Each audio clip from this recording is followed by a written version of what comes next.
Now, let's look at the development of mass political parties. Development of mass political parties. So the Kikuyu peasant farmers, remember, those ones who remained at the Kikuyu and they were working under the white farms. They could hardly produce enough for themselves and they lived in deep poverty. So they were just working day in and day out for the whites and they could not produce enough for themselves.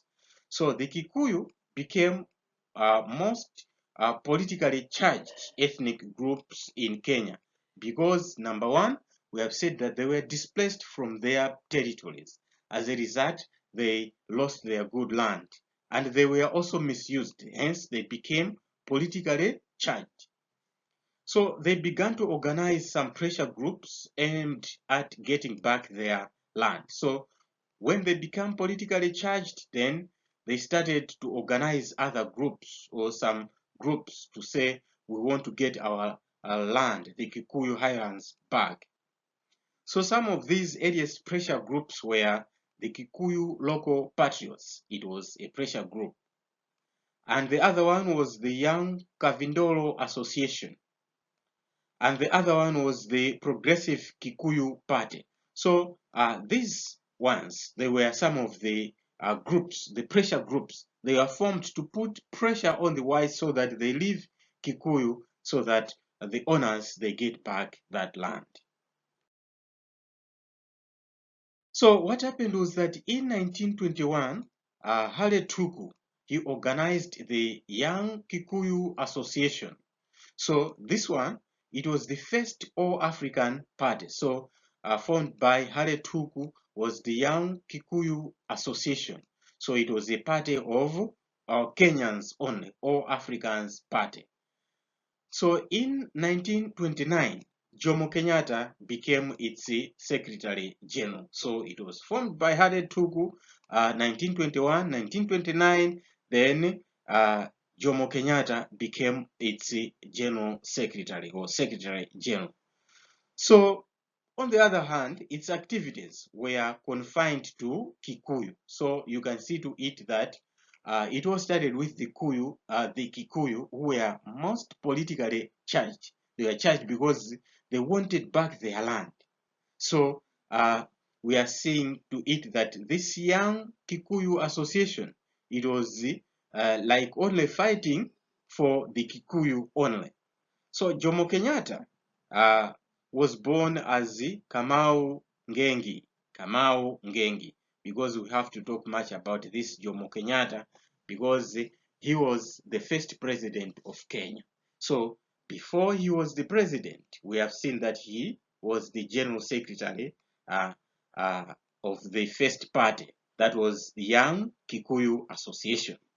So he was a Kikuyu. Jomo Kenyatta was a Kikuyu by tribe, and he was born at Gatundu. So Gatundu. That's where he was born. Then he later adopted the name Jomo Kenyatta. He adopted this name Jomo Kenyatta later on. And he lived in Nairobi. He lived in Nairobi where he worked as a water meter reader, just as we have the water board meter readers. So he once worked as such in Nairobi, where he was exposed to Kenya Central Association. So there was Kenya Central Association in Nairobi there. So it was abbreviated to KCA, Kenya Central Association. So this KCA presented African grievances on land to the colonial government. So basically, the KCA, the Kenya Central Association, it was presenting the grievances on land to the colonial government. So in the 1930s, then Jomo Kenyatta traveled to Britain, where he attended the London School of Economics. So he went to London, and there he studied at London School of Economics. So he studied economics. So while in London, he kept on demanding self-government and independence for Kenya during the Second World War. So while he was studying there in Britain, still more, he was still more making noise to say, no, we need a self-government or independence in Kenya. So in 1945, Jomo Kenyatta was among the leading Africans who attended the 5th Pan-African Congress, the 5th uh, Pan-African Congress meeting. So he was one of the Africans who were there representing this his country as well. Pan-African Congress. It was a congress or a meeting for all Africans who were fighting for their independence. So the aim of that Pan-African Congress that was held in Manchester, that is in London. So it was like the Africans, they gathered there at Manchester in London there, or at Manchester. They gathered there, and they their aim was to end colonial and gain political independence. So why did they gather in Britain? Because most of them, they were ruled by the British. Most of them, they represented countries that were under the British protection. So they met there in order to end the colonial rule and gain political independence. So this inspired African delegates, including Kenyatta, to set up nationalist effort in Kenya. So when they met there in Britain, then most of the Africans, most of the people were there. We talk of the people like the Kwame Nkrumah, they were there. So there were so many notable names there. So many people were charged there, including Jomo Kenyatta, to say now we need to set up the nationalist effort in our country. So Jomo Kenyatta did it in Kenya. So Africans then realized the need for mass movement by or beyond ethnic bounds. So you can see to it here, while this Jomo Kenyatta first started fighting for as a Kikuyu for their own land. But later on, after he was exposed to the outside world, he saw to it that it's better to fight for the betterment of the whole country other than the ethnic bounds. Then the Kenyan African Student Union was formed on 1st October 1944. 1st October 1944, there was the Kenyan African Student Union. So that one, it was like when Jomo Kenyatta was charged, he benefited a lot from that meeting at Manchester, the Pan-African Congress there. Then the first thing was to form the Kenyan African Student Union. So it was formed on 1st October 1944. So Hare Tuku became its chairman. So he was the chairman, Hare Tuku, the same person who studied in the Kikuyu. So in 1946, it changed the name to Kenya African Union. Kenya African Union. So it was a union of Kenyans there. So it changed its name from Kenya African Student Union to Kenya African Union. So its aims, what were the aims of this Kenya African Union? Number one, it was to press for the African representation in the Legislative Council. Remember, we are talking of fighting against the government that was running. So the government itself had a parliament. So this Kenya African Union, it was fighting for a representation of Africans in the parliament of the British government, that is the colonial government in Kenya. Number 2 was to have a share in higher civil service posts. So these things, they were just like similar to that of India. Remember, the Indians, they were also fighting for the same when they started their movements. But the party failed to make the progress. This Kenya African Union failed to make progress. Why? Number 1, the party was dominated by the Kikuyu. So we see to it that the Kikuyu, still more, they were the ones who were dominating that party. Just as it was with India, you have to be connecting these things. In India again, it was the same, whereby the Hindu, they dominated that Congress. So we have to see to that. So this prevented the party from turning into a mass nationalist movement. So it was limited. This Kenya African Union, it was limited because it was dominated by one ethnic group, that is the Kikuyu. As such, it did not represent the majority of the people. So there was increase in internal conflicts between the moderates and the radicals. So there were others who were moderate in their fighting against independence, and there were others who were the radicals, especially the Kikuyu. They wanted just now the whites should go. So there was that conflict of interest now to say no. How can the whites just leave now? Is it a war? No, we just want them to grant us independence. But with that, then there was conflict amongst the Kenyans. So Jomo Kenyatta returned to Kenya in September 1946. So after Tuku's resignation, that is, Hari Tuku, he resigned from that movement. Then he became the president of the party. So Jomo Kenyatta became the president of that Kenyan African Union in 1947. So he embarked on mass political campaigns which called for unity, in the struggle for self-government. So when Jomo Kenyatta returned, and when he assumed that position of the leader or the president of that party, African National Union, or the Kenyan African Union, when he became the leader, he emphasized on national unity for self-government, to say, if we are to attain self-government, we need to be united as a country, disregarding the ethnic groups. So by 1950, the Kenya African Union, abbreviated to KAU, became a radical mass political movement. It became really hot.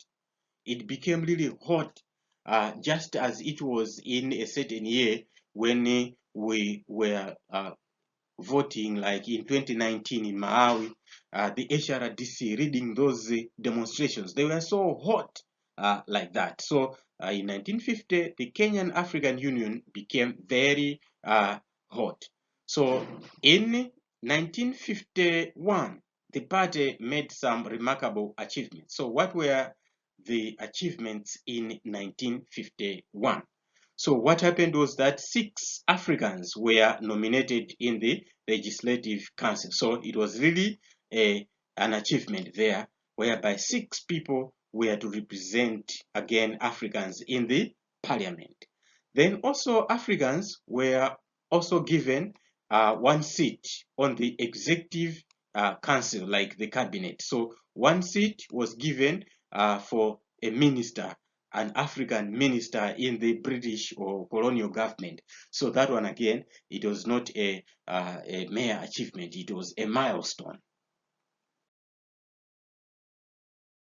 But this development was disrupted by 1952, or in 1952, by a wave of violence organized by the Mau Mau movement. So another movement was formed, which was called Mau Mau. So this one, after the outbreak of the Mau Mau violence, then African political parties were banned in Kenya. So it was like that progress that was being made now, it was reduced because of the Mau Mau activities who were like acting like the terrorist groups. So as a result, they could fail, they managed or to coordinate together or to work together with the whites. So parties were only allowed after the state of emergency was uplifted in 1959. So the parties were banned because the activities of the Mau Mau, and they only resumed in 1959. So this time there were two mass political parties. So by 1959 there were two major political parties. So these parties were the first one was the Kenya African National Union, that is the KANU. Kenya African National Union, KANU. So this was formed by Oginga Odinga. Oginga Odinga. So it was formed by Oginga Odinga, James Gishuru, and Tom Mboya. So these three, they were the leaders who formed that Kenya African National Union. So Tom Mboya became its Secretary General. However, it was still dominated by the Kikuyu and the Luo. So it did not represent the majority of the ethnic groups in Kenya. And the other party, by 1959, it was the Kenya African Democratic Union, as the KADU, Kenya African Democratic Union, KADU. So it was formed by Molilo, Daniel Arap Moi, and Ronald Nga. So these three, they formed this party. So the party drew its support from the smaller tribes like the Kalenjin, the Maasai, the Samburu, and the Turkana. So these ones were the small ethnic groups. So together with them, they supported much the KADU, unlike the KANU, which was dominated by the Kikuyu. So the aim of the KADU was to protect the interest of the small tribal groups or the small tribes, because the Kikuyu, sometimes they were acting as if they were the only Kenyans, disregarding that there were also other ethnic groups there who were also original Kenyans. So the KADU was formed in order to protect, to defend the interest of the minority.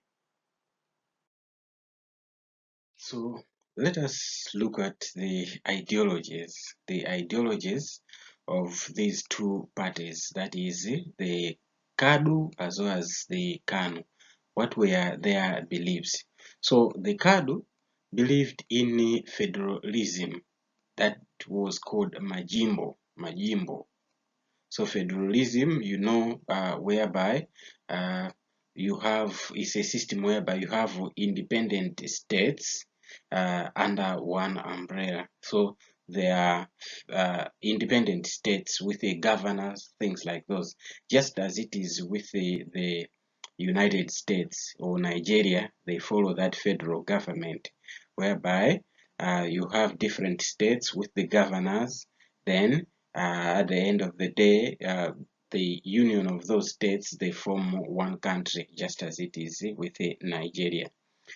And the KANU, it favored, or they believed in a strong unitary state. They did not believe in federalism. They believed in unity.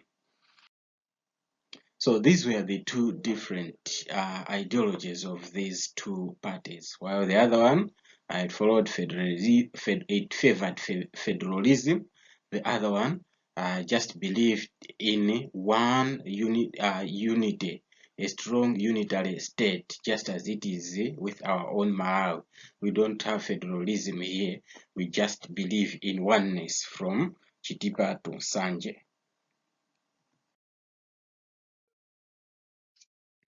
So let's look at the contribution of the Mau Mau. Remember, we talked about this Mau Mau movement, which disrupted some of the progress at one point in time. So this Mau Mau movement, what did it contribute to nationalism in Kenya? So to begin with, let's look at the formation of the Mau Mau. Formation of the Mau Mau. So in 1890s, in around 1890s, the whites, they advocated for an independent Kenya under the whites minority. So the whites, they advocated Kenya to be in an independent country, but it should be under the whites rule. The whites rule. Those people, or the whites that settled in Kenya, they should be leading Kenya as an independent country. That's what they were advocating. So after years of British unfulfilled promises, then Africans began to consider violence as a means of getting their independence. So the result was the formation of this Mau Mau. So you can see to it that this Mau Mau, it was formed from the frustrations whereby the whites or the British, they did not fulfill their promises to say now they were going to grant them independence after maybe fighting in the first or second world war. So they were not happy. So they resorted into the formation of something like a terrorist movement called the Mau Mau. So Mau Mau, as it is, it was the acronym for Mzungu aende Ulaya, and Afrika apate uhuru. Mzungu aende Ulaya, Afrika apate uhuru, which means let the English go back to Europe so that the Africans can gain freedom, so that Africa can gain freedom. So each had to take an oath as a symbol of loyalty. So all the members, the people who joined this Mau Mau, they had to take the oath. They had to take an oath. An oath is kulumbira. So they had to take that oath as a symbol of loyalty.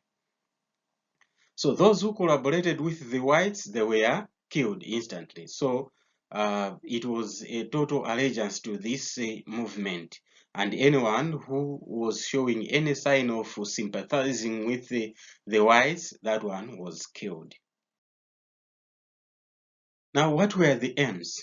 What were the aims of the Mau Mau? Number one, it was to regain land seized by the whites. Remember the Kikuyu highlands. And number two, to force the whites to leave the country by frightening them. So they wanted just to frighten the whites so that they should feel it to say, no, we are here, we are out of place here. This is the land for maybe not our land. So they wanted to frighten them or to scare them away. So the Kikuyu, what happened was that the Kikuyu, they started by resenting the oppressive colonial policies. So the Kikuyu people, those people who had grabbed that land, they started by resenting all the colonial policies. What are those policies? Labor tenancy. Labor tenancy. We talked about this labor tenancy, whereby the people were allowed to stay in the Kikuyu, but they were to work. They were to work into the owners of the land. We said that the Kikuyu area, it was sold to the whites minority. So those white minority, they also needed Africans to work. So they allowed some Africans to settle in the land which they bought. So in exchange, those people who settled there, the Africans, they were paying something like rent for staying in that land. So they were like tenants. So that land was paid in form of work. They were providing labor to the whites. So that was what was happening, or what we call by labor tenancy. And heavy taxation. So even the British colonial rule imposed the heavy taxation, which even forced people to work more to pay taxes. And again, economic dominance by the Asians. So the economy in the country, it was also dominated by the Asians. And not only that, lack of social services. There were no hospitals. Africans were settled very far from the main roads, means of transport, things like those. And segregation, racial segregation, we talked about this. So all these policies, Africans, they were not happy with that. So the Kikuyu, they were the ones who started resenting those policies to say, we are not going to follow these policies. This is our own land. So what were the activities of the Mau Mau? So let's look at the activities. So they organized violent attacks. So they were doing the violent attacks, usually at night on the white settlements. So they were doing this thing at night. So what were they doing? They were setting the fire on the white farms and the crops just at night. Then the whites could just see that their farms, they are on fire, or even their houses sometimes.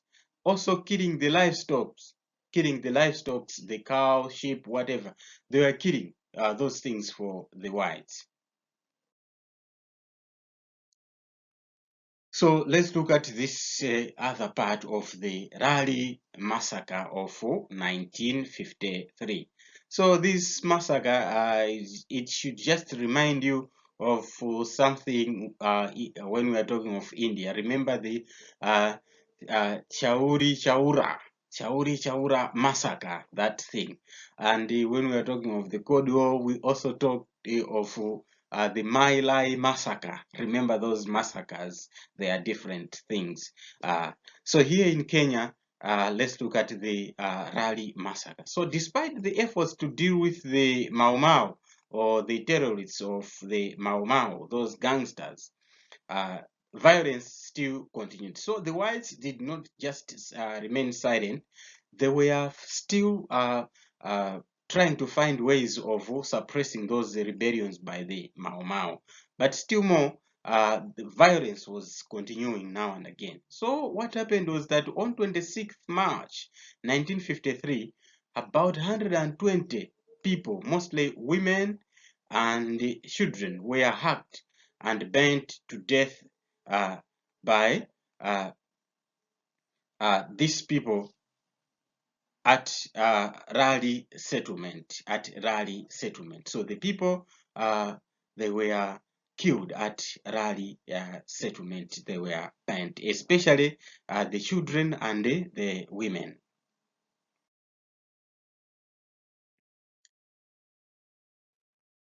So let's look at the role of women. Role of women. Women had also a role, a part during that Mau Mau movement, or in the Mau Mau movement. What did they do? They were smuggling the weapons and food to the fighters in the forest. So these Mau Mau, they were hiding in the forest, such that during the day they could not be spotted because the government was on their neck. They were searching for them, but they could not find them because they were hiding in the forest. So women, they were going into the forest there to deliver the weapons and to give them food, to supply food to the warriors in the forest. They could also hide men from the British forces. As pointed out, the British forces were looking for these terrorists, the Mau Mau movement, but they were hiding in the forest. So sometimes they could hide them in the houses properly. After a thorough search, they could not be found there because they were hidden by women.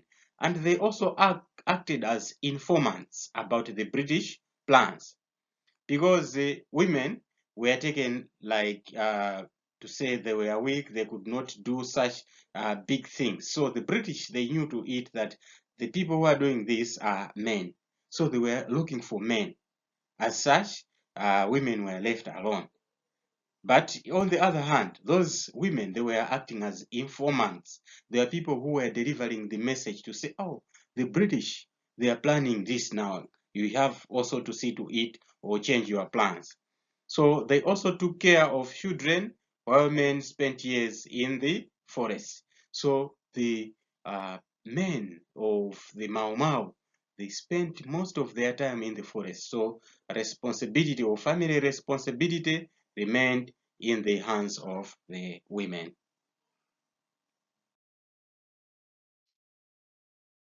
So how did the government respond to the Mau Mau?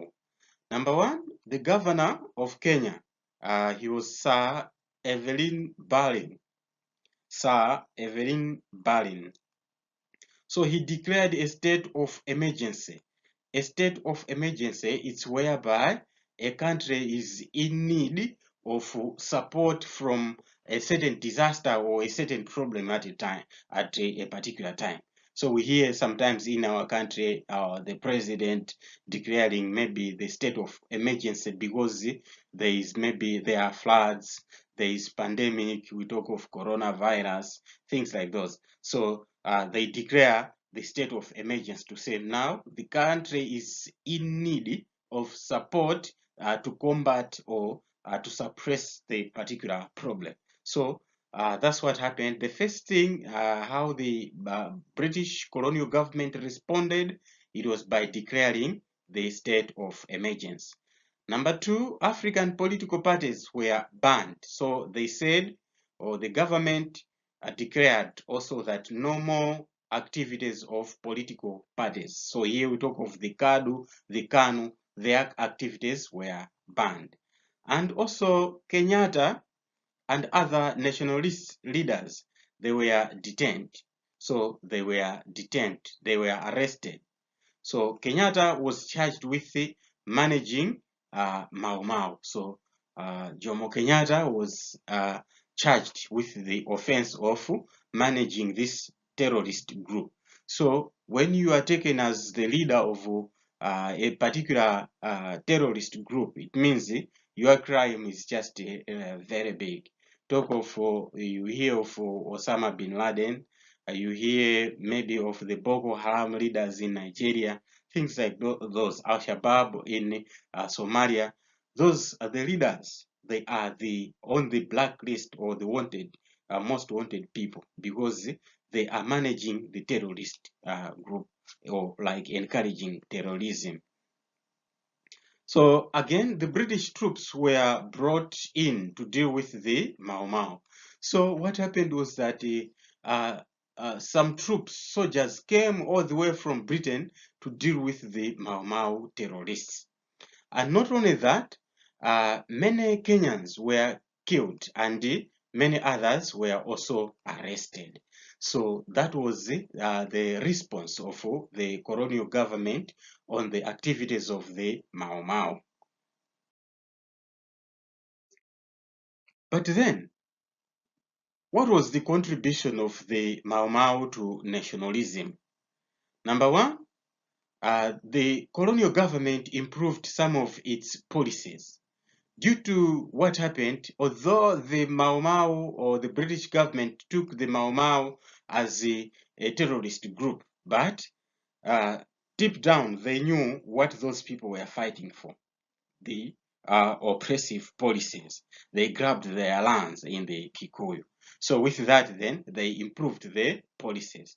For example, in 1956, land reforms were introduced which increased Kikuyu land holding. So the Kikuyu, they were given land. There were those reforms in 1956.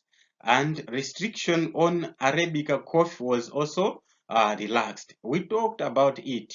We said that the planting of coffee was forbidden for the Africans. But here now in 1956, those restrictions were somehow relaxed or they were eased or they were put off.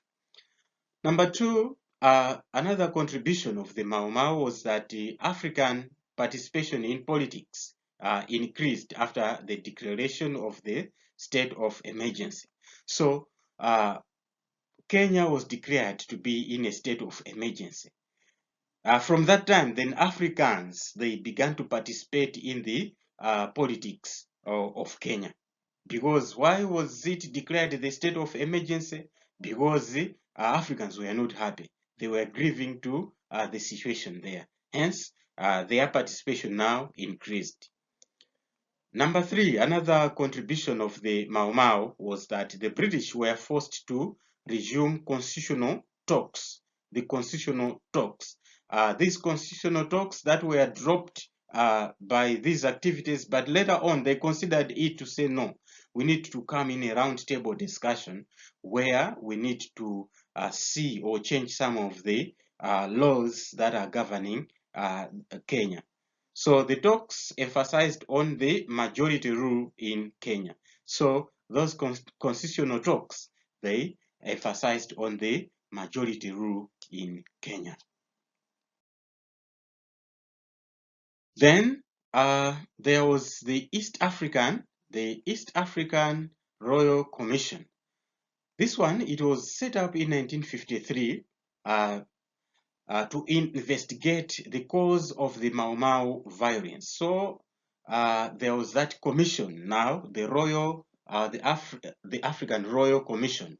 It was set in order to find out what was the real cause of those activities of the Mau Mau.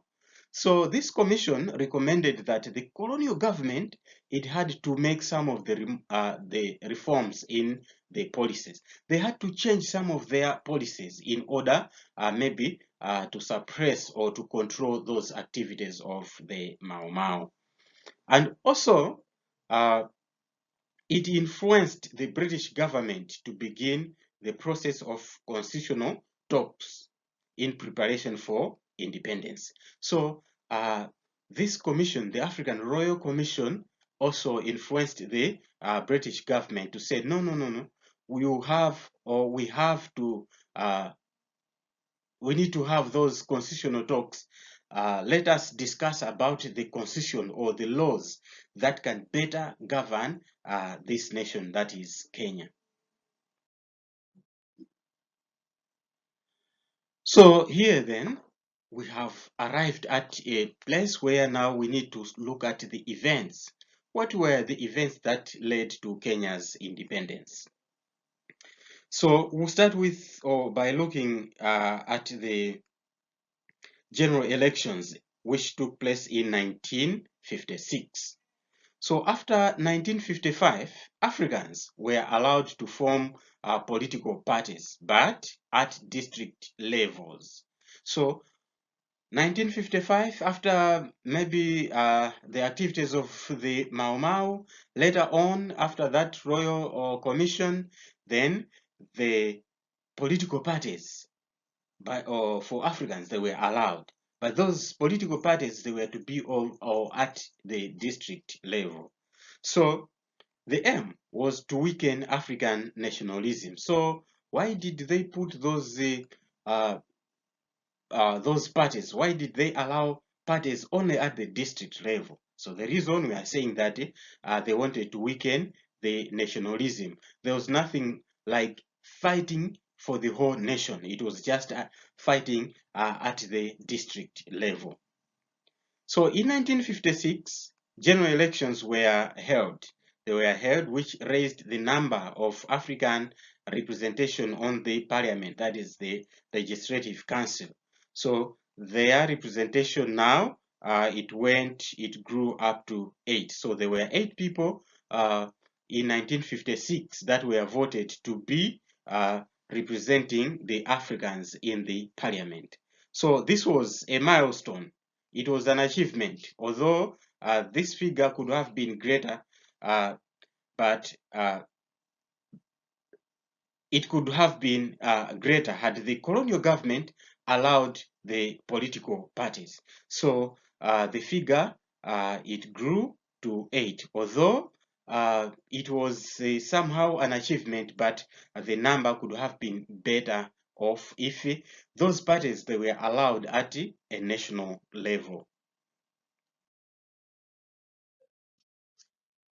So in protest to what happened there, then Africans refused to make up government or to take up government positions unless the number was raised and the government conceded to that.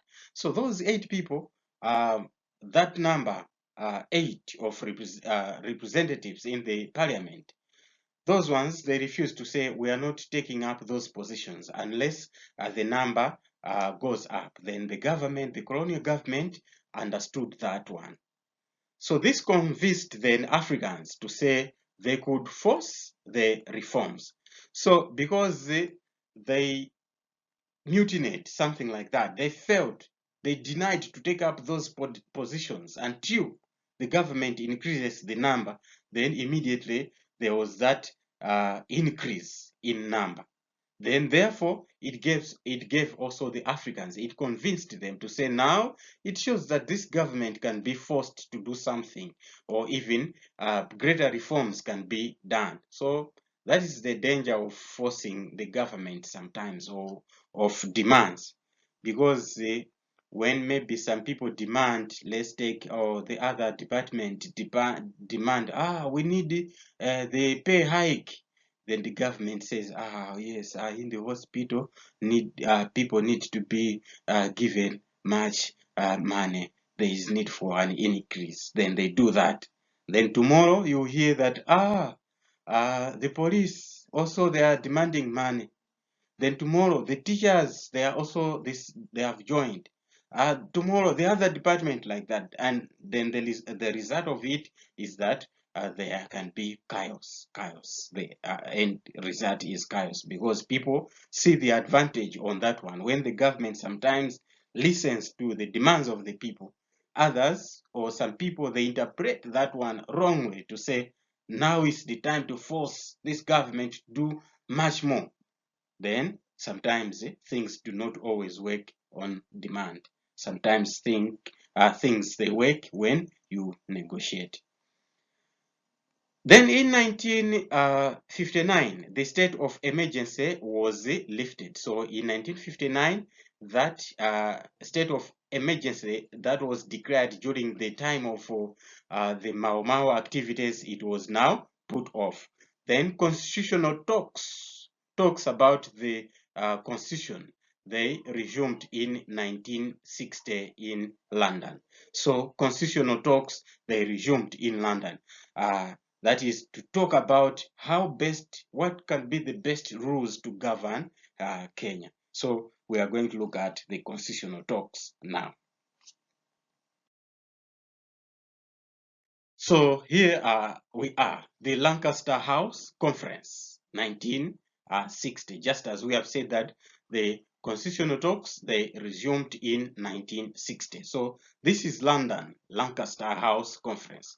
So the conference worked out a constitution for Kenya. So they tried to draw a constitution for Kenya. So this constitution provided some terms. So some of them were 4 African seats on the Council of Ministers. So in the Council of Ministers, 4 people must be Africans. And the principle of majority rule was also included, to say the majority must rule. It was also included there.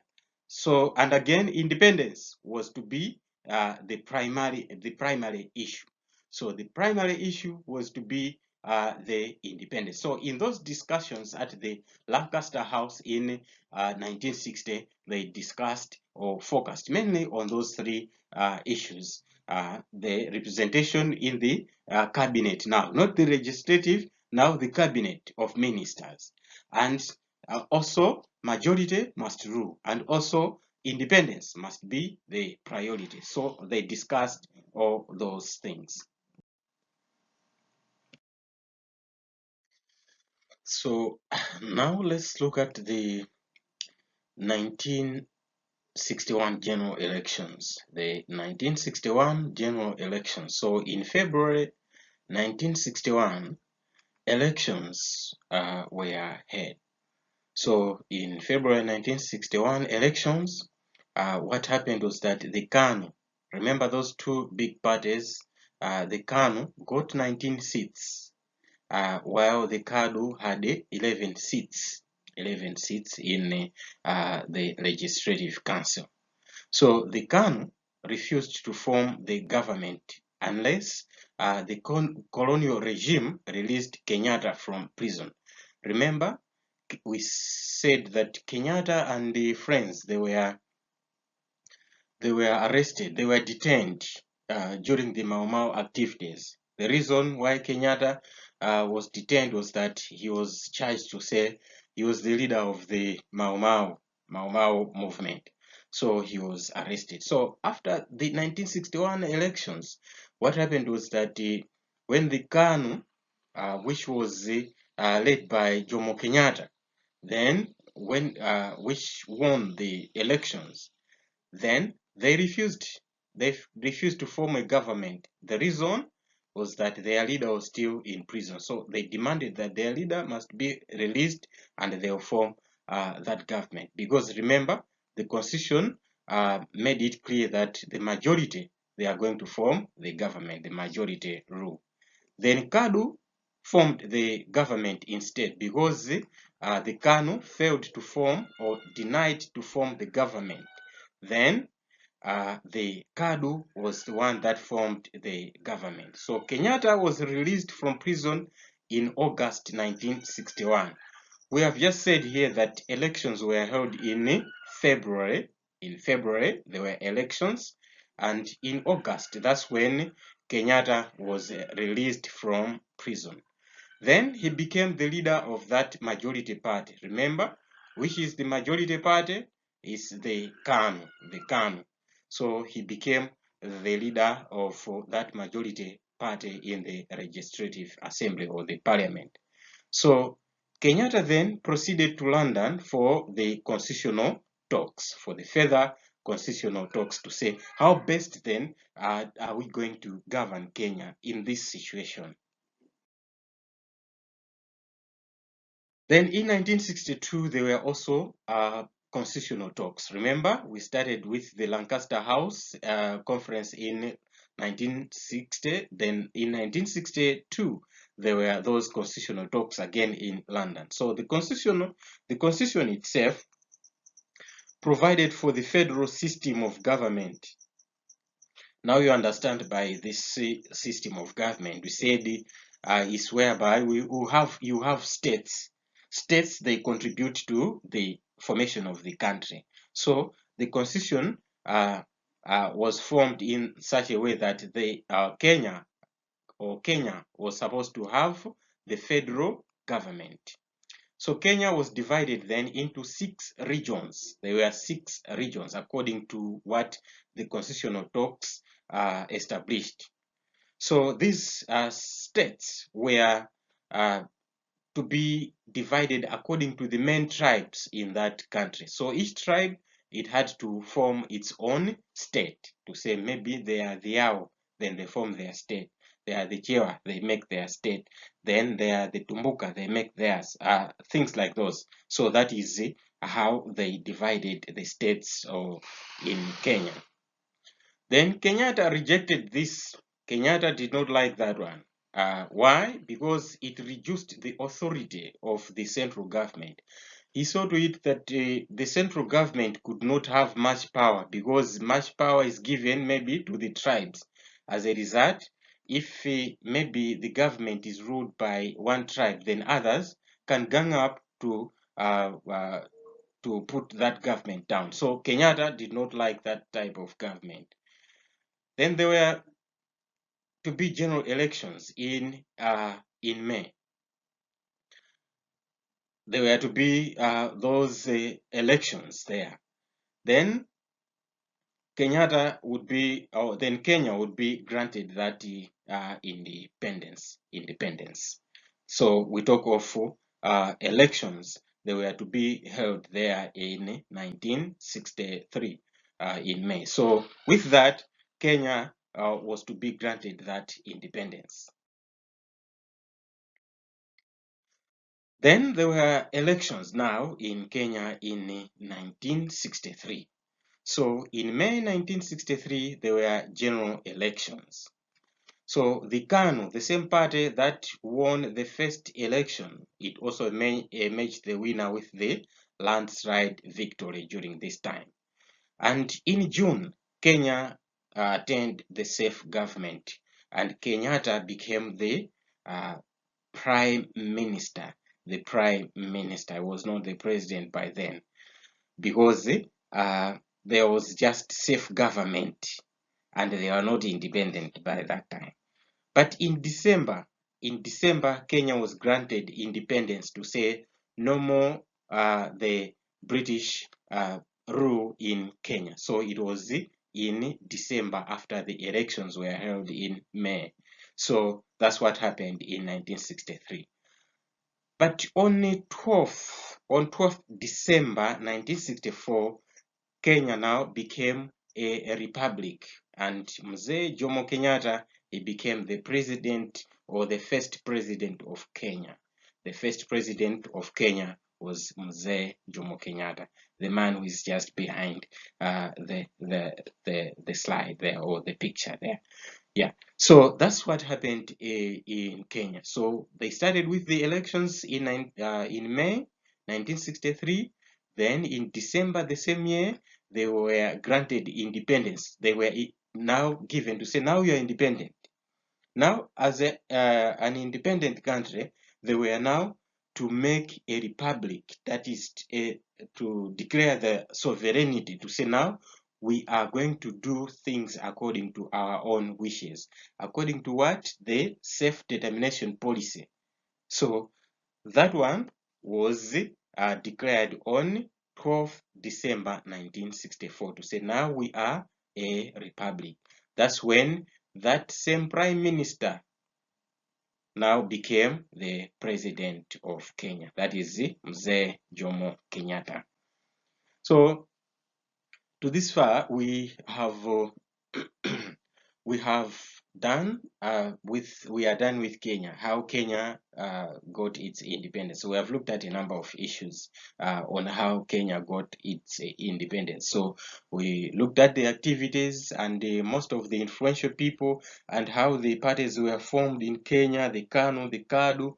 Especially, again, we had also another emphasis on the activities of the Mau Mau, which has to be also taken note of, to say the activities of the Mau Mau, they were taken as a terrorist group, but they also had a contribution to the independence of Kenya. So you see to it, when we are looking at independence of India, we said that those people, they also struggled. Mahatma Gandhi, he struggled up to the extent that he was assassinated by his own people, that is Mahatma Gandhi. So again, in Kenya, the people also struggled. It is also the same with Malawi. The independence we talk about here, that we are now independent, or the 6th July commemoration, that one did not just come on a silver platter. There were people who fought for that, who fought for the independence. We talk of the Oton Chirwa, the Kamuzupanda, and many others who fought for that independence until we got that independence. The same thing happened in Kenya. So those were the two case studies in Africa on decolonization in Asia as well as Africa. So in Asia, we looked at India, and Africa, we have looked at Kenya. So next time, we are also going to proceed, or to wind up this part. That is the next part that we'll be looking at is the post-colonial Africa up to 2000. Now that most of the countries, they attained independence from their colonial masters, what was the situation like in Africa up to the year 2000? What were the things that ordered the day in Africa? So we are going to look at a number of issues, because they are the main issues that even are even affecting us even in this 21st century. From the year 2000 up to now, you find that most of the things, they are changing, yes, in Africa, but we are still in the same trends. Some of the countries, they are as if they are still under the colonial masters. So we are going to look at this one. This is the very last topic in this course, that is Form 4. This is the very last course, the very last topic. So it is really an interesting topic. So thank you so much for your time and have a blessed time. Simutaya nthawi yanu kufunafuna maphunziro muzakhala wotumidwa moyo wanu wonse. Ngati simuphunzira anthu azingokutumani, ajala kalime, ajala kuchwe manyazi, ajala katende yanti, ndipo anthu ophunzira wandu wotuma so kwambiri. Ndiye ngati simuphunzira, skulu akuyikirani apa mukhala otumidwa.